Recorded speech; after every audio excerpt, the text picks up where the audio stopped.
It's March 2025, and I'll link to the playlist below, but this video is going to be a recap of where I am in my battle with prostate cancer. Just to summarise and briefly, I was diagnosed in 2018, in the autumn of 2018, as having a prostate cancer. That was after going to the GP and suggesting that I had problems peeing, and that very soon transpired to be significant. I had cancer which had escaped the encapsulation of the prostate, was infecting or involving the seminal vessels, and also was damaging nerves, and it was in lymph glands. I had surgery. I had a robot assisted nerve sparing radical prostatectomy under the guidance and supervision of Professor Christopher Eden in January of 2019. So, 6 years ago. The good news is I'm still here.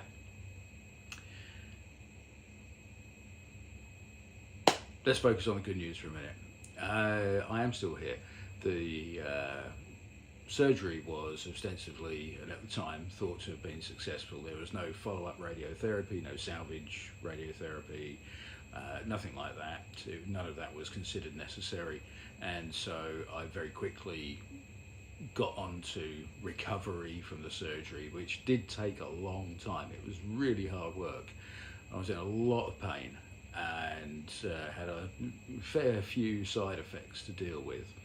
But 6 months on from the surgery, I was able to kind of resume a fairly normal life, although I did have some artifacts of surgery. For example, my continence was affected, stress continence I think they call it, or they should call it stress incontinence. Erectile dysfunction, they nicely call it. You just got to live with that.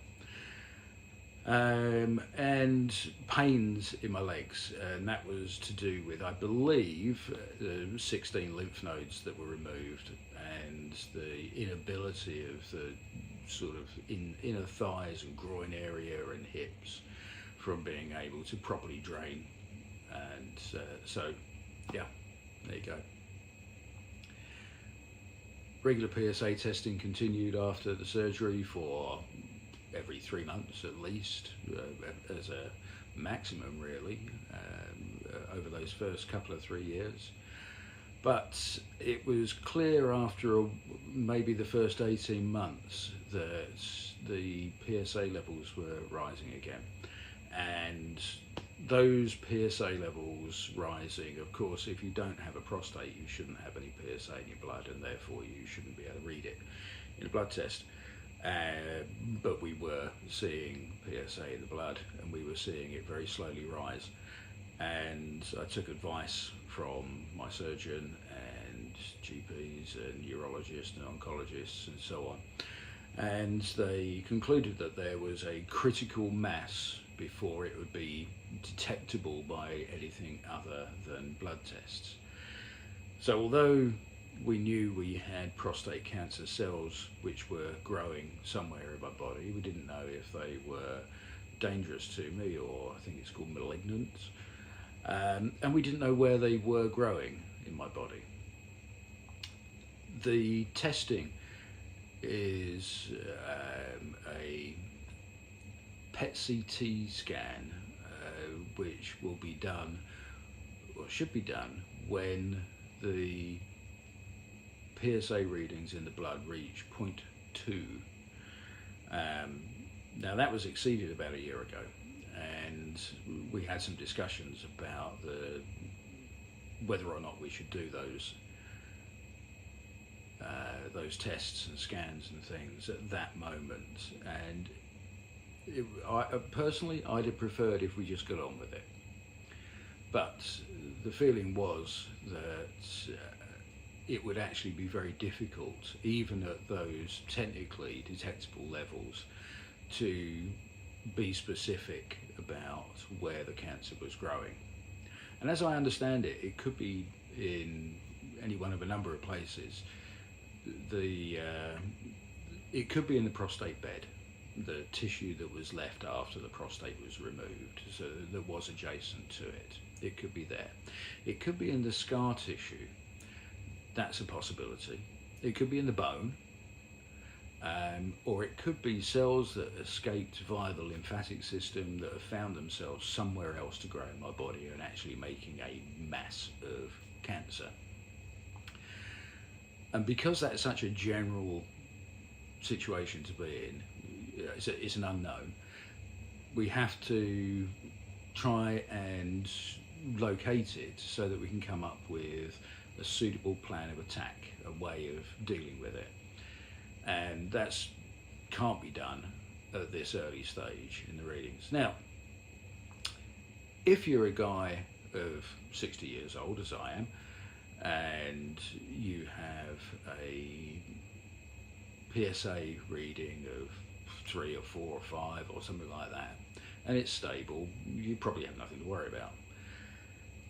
You ought to check those figures. I'm doing that from memory, but I seem to remember the scale that it moves in. It's kind of non-linear, fairly flat to start with, but then starts to climb as you get older.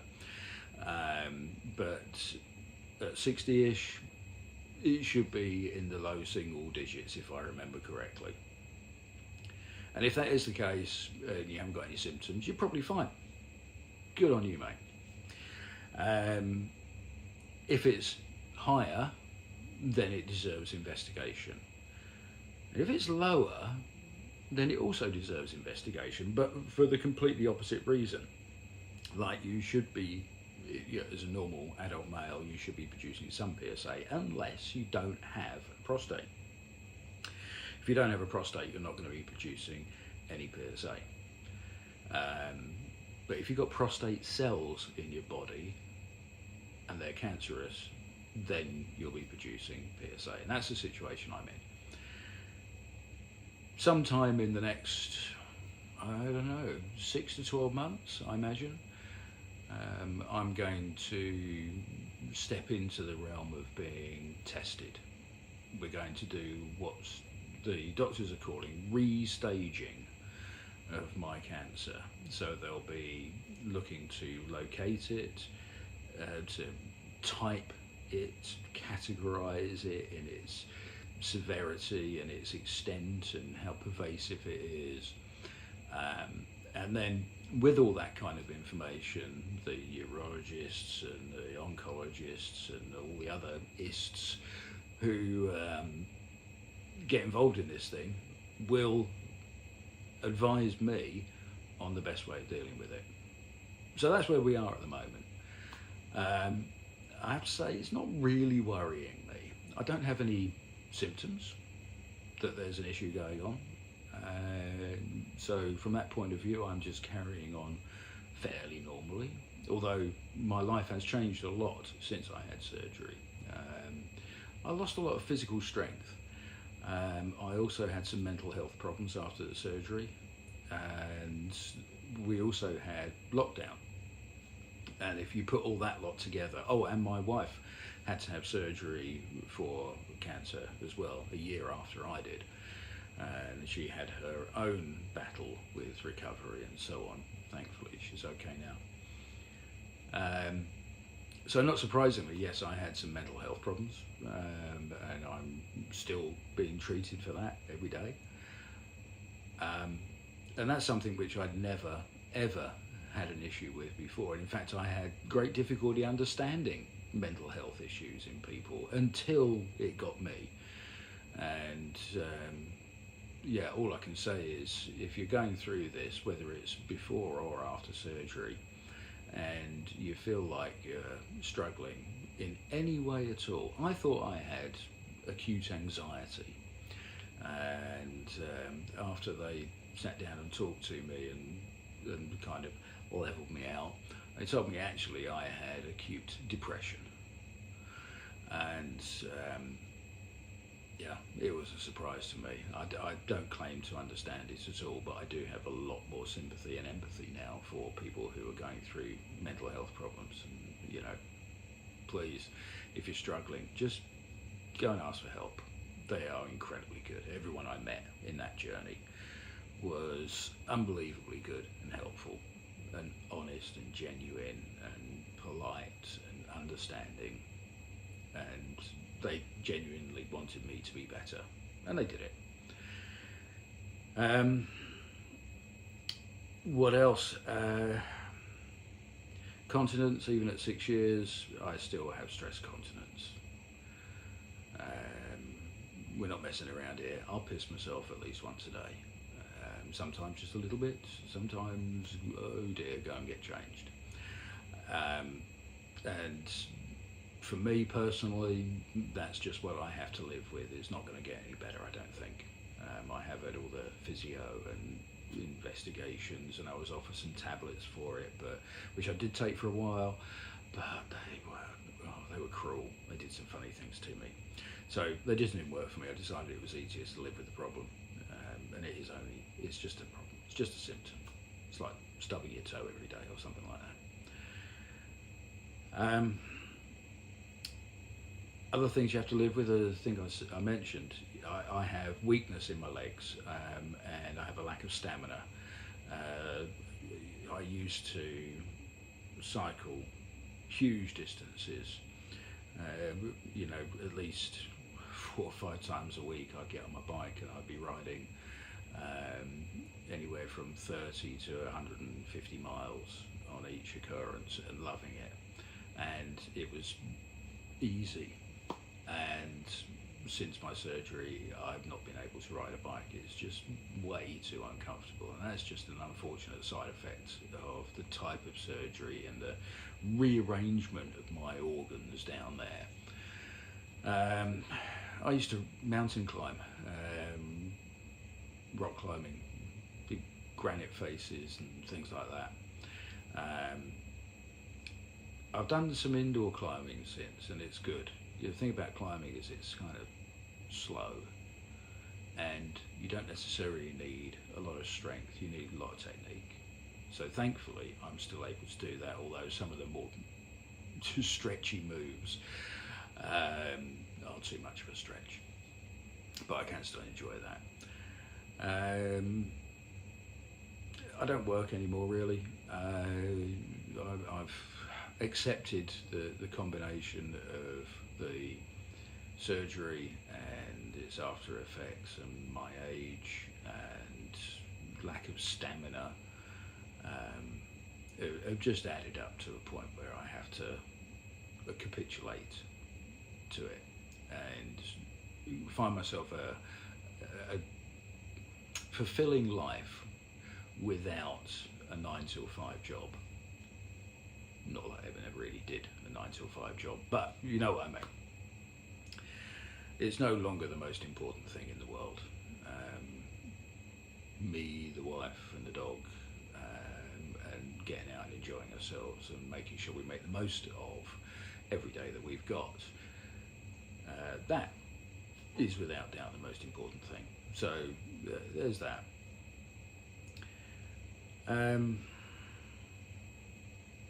What else? What else can I tell you? It makes me sad to think of the things that I can't do anymore. But at the same time, it makes me very thankful that I can continue to enjoy the things that are important to me, the people that are important to me. And that includes you lot, because I did a lot of consecutive videos shortly after my surgery, during the recovery, when I kind of had time to contemplate and sit and talk to the camera. And it's been like 5 years since I last did an update like this, and you've all been asking me. I get messages still all the time on those YouTube posts. So this is for you, the people who have thought about me. I'm okay, thank you.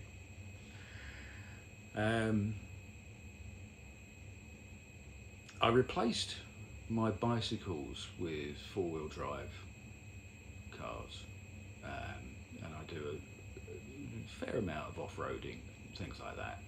And I also build the cars, and although I don't share this on my other YouTube channel, if you want to see what I'm doing over there, you can go and look up Steve Steele, and I'll link to that in the details below, and you'll see what I'm doing with my time, how I entertain myself. As you can probably tell, this is, even after all this time, this is not easy to talk about, and I've found myself a moment of solitude and distance from family and friends to make this video, because I don't want to burden them with it. I think I might have said that before, a long time ago. And I've spent the last few years trying to enjoy life, but it's never stabilised, and I think that's actually one of the reasons why I've never felt I could sit down and make this video, because you want a plateau to discuss it in, so you can talk about what's happened and maybe what the future holds. But I don't know what the future holds at the moment. This is a kind of funny limbo, funny, not very entertaining limbo, which I prefer not to be going through, quite honestly, but I am. All I can do for you is promise you another update. As soon as I know anything, I'll let you know, and encourage you to be strong, and encourage you to ask for help. I don't know how much help I can give you, but there's a lot of people out there who can help you, and whether you do it with your loved ones or you take yourself away to do it, it doesn't matter. The important thing is you ask for that help, because it is there, and that emotional support, mental health services, and financial services, the worries about money. That's where I was in that situation where I was diagnosed with depression. I thought I had anxiety. My anxiety was that it was me ill, physically broken, my wife ill, surgery, getting better at the time, and thankfully now clear, lockdown, and a whole load of other accumulated factors that left me in a position where I spent 2 years without any money. The 2 out of the 3 years after my surgery, I had no income, and that was terrifying. I now know that there are possibly ways I could have sorted that, which I didn't know about at the time, and I wish I did, but I didn't. So there you go. If you want to know details of any of these things, if I can't help you, I'll try and point you in the direction of those who can. But yeah, hopefully the next time we talk, I'll be able to give you some more positive news, even if that news is, oh God, it's in my bones and I've got to have chemotherapy, and if that's the case, that's the case. I think the average life expectancy after the surgery I had was 10 years, and I'm 6 years into it. And I don't think I'm going to drop dead 4 years from now. It doesn't feel like I'm going to. But it would be nice to have some bloody certainty about that, wouldn't it? I'll leave you with that. I hope you appreciate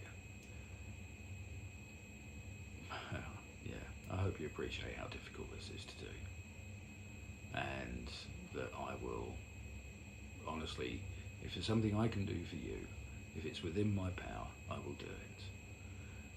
Thanks for watching.